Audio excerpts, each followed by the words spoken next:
नमस्कार दोस्तों, मैं आराध्या शर्मा स्वागत करती हूँ आप सभी का आपके अपने YouTube चैनल पर। तो चलिए भाई शुरू करते हैं आज की अपनी क्लास।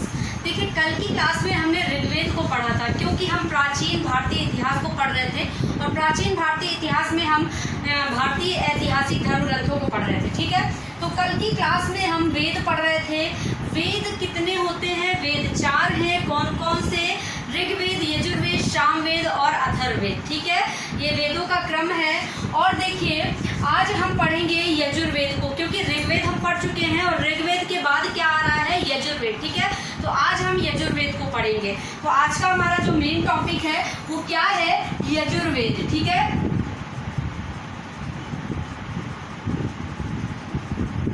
यजुर्वेद। ठीक है, आज का टॉपिक है यजुर्वेद। चलिए भाई, तो यजुर्वेद के बारे में जानते हैं। देखिए, यजुर्वेद जो है ना, यजुर्वेद गद्य और पद्य दोनों में लिखा गया है। ठीक है, दोनों में है। ऐसे लिखिएगा पॉइंट वाइज। यजुर्वेद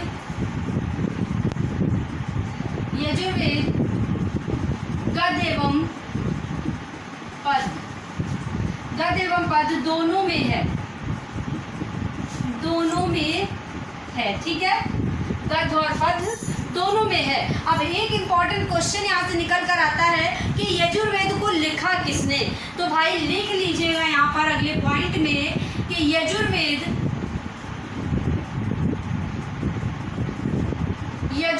को महर्षि पतंजलि,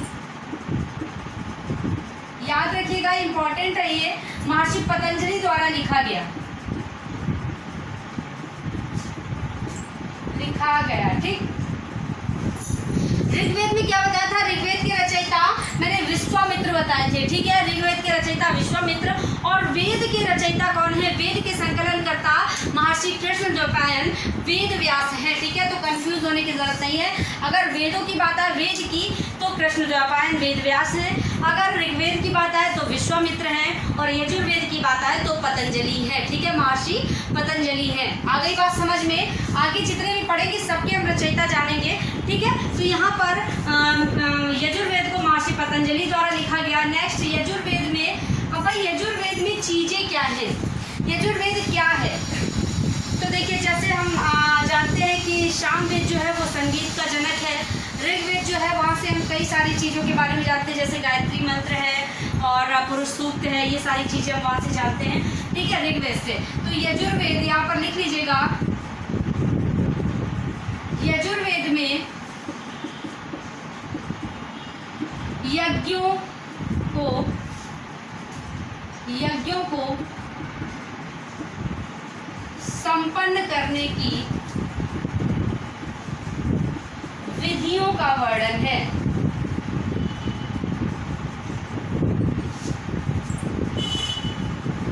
ठीक है, मतलब कि यजुर्वेद में जो है यज्ञों को संपन्न करने की विधियों का वर्णन है। यज्ञ संपन्न किए जाते हैं। यजुर्वेद यज्ञों से रिलेटेड है। ठीक है, यज्ञ, हवन, पूजा वगैरह इससे रिलेटेड है। चलिए नेक्स्ट देखते हैं अगला पॉइंट।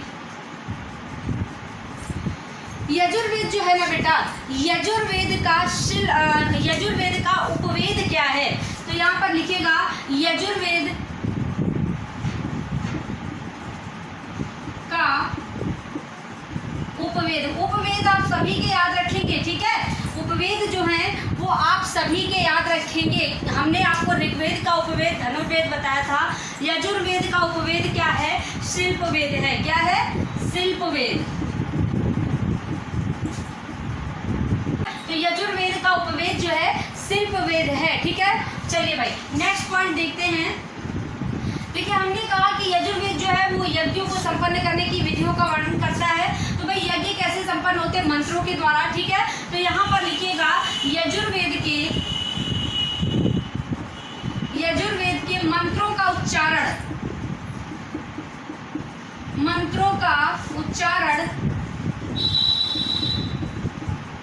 कौन करता है? मंत्रों का उच्चारण कौन करता था? तो भाई मंत्रों का उच्चारण आधुर्य नामक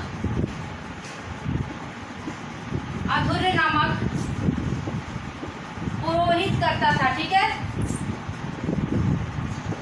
पुरोहित करता। ठीक है, अगर आपसे पूछा जाए कि यजुर्वेद के मंत्रों का उच्चारण कौन करता था, तो अधुर्य नामक पुरोहित, अधुर्य। चलिए, अधूरे नामक पुरोहित द्वारा मंत्रों का उच्चारण किया जाता था। अब देखिए, यजुर्वेद में जो यज्ञों को संपन्न करने के मंत्र हैं ना, जो गद्यात्मक मंत्र हैं, उन्हें यजुस कहा जाता है। क्या कहा जाता है? यजुस। तो यहाँ पर लिख लीजिएगा, यजुर्वेद के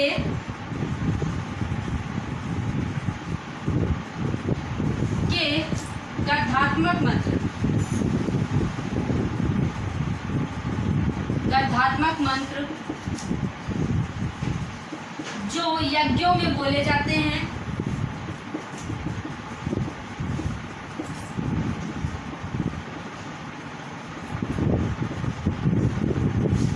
उन्हें यजुस कहा जाता है। क्या? यजुस, यजुस कहा जाता है। आ गई बात समझ में? तो यजुर्वेद की जो गद्यात्मक मंत्र हैं, जिन्हें यज्ञों में बोला जाता है, प्रयोग किया जाता है, उसे यजुस कहा जाता है। ठीक है, चलिए भाई, नेक्स्ट देखिए, यजुर्वेद के जो पद्यात्मक मंत्र हैं ना बेटा, वो ऋग्वेद और अथर्ववेद से लिए गए हैं। किससे? ऋग्वेद और अथर्ववेद से। तो यहाँ पर लिखिएगा कि यजुर्वेद के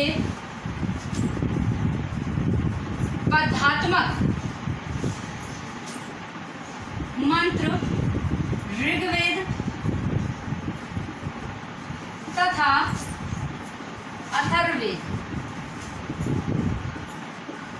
अथर्ववेद से लिए गए हैं। ठीक है, देखिए, ऐसे ही सामवेद में भी कई सारे मंत्र ऐसे हैं जो ऋग्वेद अथर्ववेद से लिए गए हैं। ठीक है, तो ये सारे के सारे जो वेद है ना, ये आपस में एक दूसरे के मंत्र उठाते हैं। ठीक है, तो यहाँ पर यजुर्वेद के जो पद्यात्मक मंत्र हैं, ये ऋग्वेद और अथर्ववेद से लिए गए। ठीक है, और यजुर्वेद में जो मंत्रों को संपन्न करने के समय यज्ञों को संपन्न करने के समय जो गद्यात्मक मंत्र बोले जाते हैं, उसे यजुस कहा जाता है। ये याद रखिएगा। आई बात समझ में? सारे के सारे पॉइंट इंपॉर्टेंट है। नेक्स्ट देखिए,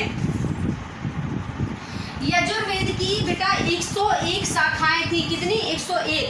लेकिन उन 101 में केवल 5 ही उपलब्ध हैं। ठीक है, तो यहाँ पर लिख लीजिएगा, यजुर्वेद की 101 शाखाओं में से केवल 5 ही उपलब्ध हैं।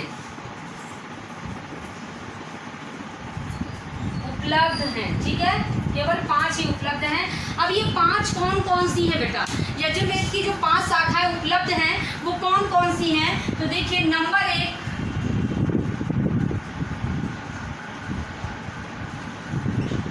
तैत्तिरीय। ठीक है, कौन कौन सी है? नंबर 1 तैत्तिरीय।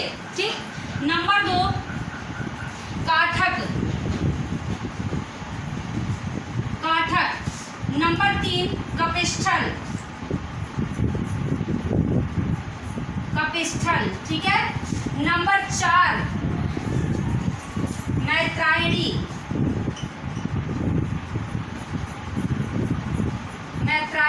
ठीक है, नंबर 5 वाजसनेय। कौन सी? वाजसनेय। ठीक है, तो ये 5 जो है, ये यजुर्वेद की शाखाएं हैं। कौन कौन सी है बेटा? देखिए, तैत्तिरीय, काठक, कपिस्थल, मैत्रायणी और वाजसनेय। ठीक है, चलिए इनको देखिए याद कैसे करेंगे, क्योंकि बहुत टफ ये वर्डिंग है, ये वर्ड्स बहुत टफ है। तो इनको हम किस तरह याद करेंगे? पहले तो आप चाहें तो स्क्रीनशॉट ले सकते हैं, क्योंकि मैं साइड हो गई हूँ। ठीक है, देखिए, थोड़ी थोड़ी कुछ पूरी ही नहीं, लेकिन कुछ थोड़ी सी ट्रिक ऐसी है जो कि मैच कर जाएगी। आप इसे दिमाग में रख सकते हैं, आपके दिमाग में रखने के लिए। देखिए, तैर रहा है, किसी ने किसी बंदे से कहा कि तैर रहा है, भाई पानी में तैर रहा था ना, तो तैरने से तैतरे बना लेंगे। ठीक है, तैर रहा है, तैतरे। बोला काठी ले लो। ठीक है, काठी ले लो वरना डूब जाओगे ना, तो काठक, काठी से काठक हो जाएगा। बोला कपकपा जाओगे भाई, ठंडा पानी है बहुत, तो कपकपाने से कपिस्थल हो जाएगा, कपकपाने से कपिस्थल।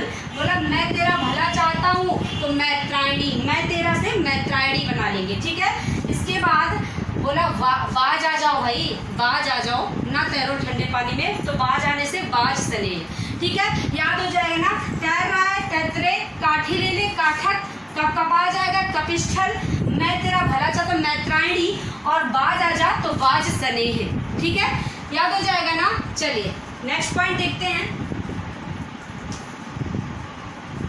यजुर्वेद का ब्राह्मण क्या कहलाता है? देखिए यजुर्वेद का ब्राह्मण, तो यजुर्वेद के ब्राह्मण को क्या कहते हैं भाई? तो शतपथ,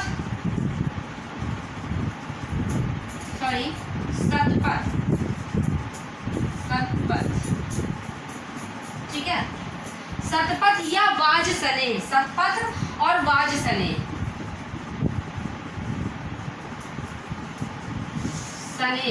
ठीक है। तो ये यजुर्वेद के ब्राह्मण है कौन? शतपथ और वाजसने, ठीक है। तो मेरे ख्याल से यजुर्वेद आपको यजुर्वेद पूरी तरह कंप्लीट है। यहाँ से इसी तरह के क्वेश्चन बनते हैं, इससे ज़्यादा आपसे यजुर्वेद से कुछ भी नहीं पूछता है, तो बिल्कुल भी टेंशन मत लीजिए। यजुर्वेद में जितना भी इम्पोर्टेंट था, जितना भी ज़रूरी था, सारा कुछ मैंने आपको यहाँ पर बता दिया है। इससे ऊपर आपसे कुछ भी नहीं पूछेगा, ठीक है। चलिए एक बार क्विक रिवीजन लेते हैं। देखिए यजुर्वेद गद्य एवं पद्य दोनों में लिखा गया है। यजुर्वेद महर्षि पतंजलि द्वारा लिखा गया है, ठीक है। ये गद्य पद्य दोनों में है और महर्षि पतंजलि द्वारा लिखा गया है, ठीक है। यजुर्वेद में यजुर्वेद में यज्ञों को संपन्न करने की विधियों का वर्णन है, ठीक है। यजुर्वेद जो है बेटा, इसका उपवेद क्या है? इसका उपवेद शिल्प वेद है, ठीक है। यजुर्वेद के जो गद्यात्मक मंत्र हैं जो कि यज्ञों में बोले जाते हैं, उसे यजुस कहते हैं। क्या कहते हैं? यजुस कहते हैं, ठीक है। यजुर्वेद के मंत्रों का उच्चारण अधुर्य नामक पुरोहित करता है, ठीक है, अधुर्य नामक पुरोहित। यजुर्वेद के पदात्मक जो मंत्र है ना, ये ऋग्वेद और अथर्ववेद से लिए गए हैं। यजुर्वेद की 101 शाखाओं में केवल 5 ही उपलब्ध हैं। कौन कौन सी? तैत्तिरीय, काठक, कपिस्थल और मैत्रायणी और वाजसने, ठीक है। चलिए यजुर्वेद का ब्राह्मण कौन है? शतपथ और वाजसने ब्राह्मण जो है यजुर्वेद का ब्राह्मण है, ठीक है। तो यजुर्वेद जो है कंप्लीट हो चुका है। स्क्रीनशॉट ले लीजिए आप सभी लोग, जिससे कि आपको पढ़ने में आसानी रहे, ठीक है। तो आज के लिए इतना ही रखते हैं, चलते हैं, कल फिर मिलेंगे अगली क्लास में। तब तक के लिए सभी को टाटा, बाय बाय, नमस्कार। और अगर वीडियो अच्छी लगी है तो प्लीज़ प्लीज़ प्लीज़ चैनल को सब्सक्राइब कर लें, बेल आइकन प्रेस कर दें, जिससे कि आपको आगे की सारी क्लासेस का नोटिफिकेशन पहुंचता रहे। और सारे के सारे बच्चे वीडियो को लाइक ज़रूर कर दीजिए और शेयर कर दीजिए अपने उन फ्रेंड्स में जो कि वास्तव में पढ़ाई करते हैं, ठीक है। चलते हैं।